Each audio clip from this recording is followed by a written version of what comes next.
I want to call this sneaky big news because it's something you may have glossed over, but it could be very important. The very highly touted forward Michael Porter Jr., who was a high draft pick last year of the Denver Nuggets, would have been a super high draft pick last year, but for enormous injury concerns, and then did not play his entire rookie year, was supposed to finally get on an NBA court in Summer League.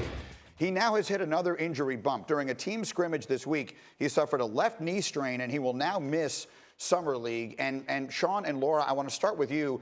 Catch everyone up on what his injury history specifically was in college, because this was a guy that when he was coming out of high school had, dare I say, like R.J. Barrett, Zion-esque kind of hype. Oh, it was huge. I mean, Sean can tell you, he went and did a sit-down for SportsCenter with Michael Porter Jr. when he was first getting to Missouri. I think what's important to point out here is this guy has played 3 games in the last 3 years at this point. It's just so sad. I really believe it's sad what's happened to him. But you look at what's happened to him with his knees specifically, and the injuries he's dealt with, and it just seemingly happens over and over again, and you just say, is this guy ever going to be healthy? The thing that I'm concerned about, this is not a super serious injury, so he should just miss Summer League and he should be able to come back for the regular season. That's how they're looking at it.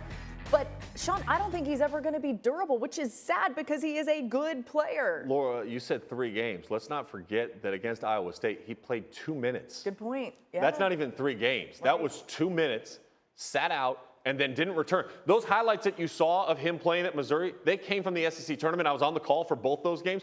Those are like the only made field goals he had in that tournament. He didn't look good when he came back. And I do have concerns over durability. And it's not just because of the injuries, the back injury, the knee injury, whatever he's already sustained and he's already gone through. But you do have to also look at his family. His sister has torn her ACL 3 or 4 times. His brother, Jonte, just tore his ACL.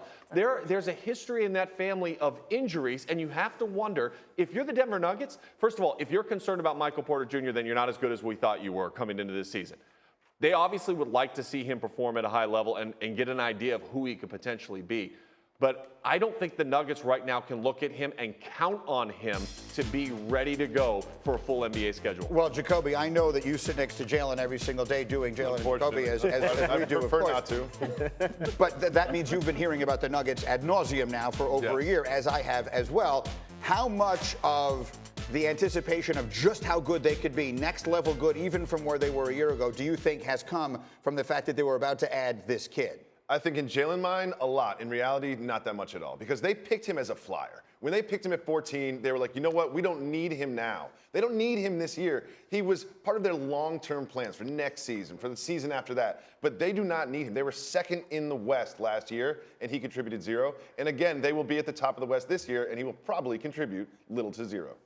Yeah, no, I'd agree with that. Their hope is for him to step into Paul Millsap's role as the team's starting power forward in a year if he's healthy. And the one thing I'll say about his durability, a couple of years ago, we were saying Joel Embiid is a guy. Is he ever going to be able to play? Is he ever going to be on the court? Is he ever going to live up to his potential? A couple of years later, Joel Embiid's pretty darn good. And I think for Denver, that's the hope, that this plays out like that. And to Greeny's point, you're talking about a kid that when he came out of high school was as touted as any player. When we started the college basketball season a year ago, that was the guy. It was Michael Porter Jr. 1, Marvin Bagley number 2, and DeAndre Ayton number 3. Trae Young was an afterthought. We didn't even think about him. Then he crashed the party. But Michael Porter Jr. was the guy that everybody thought no matter what, he was going to be the number 1 pick in the draft.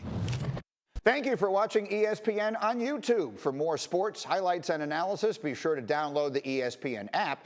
And for live streaming sports and premium content, subscribe to ESPN+.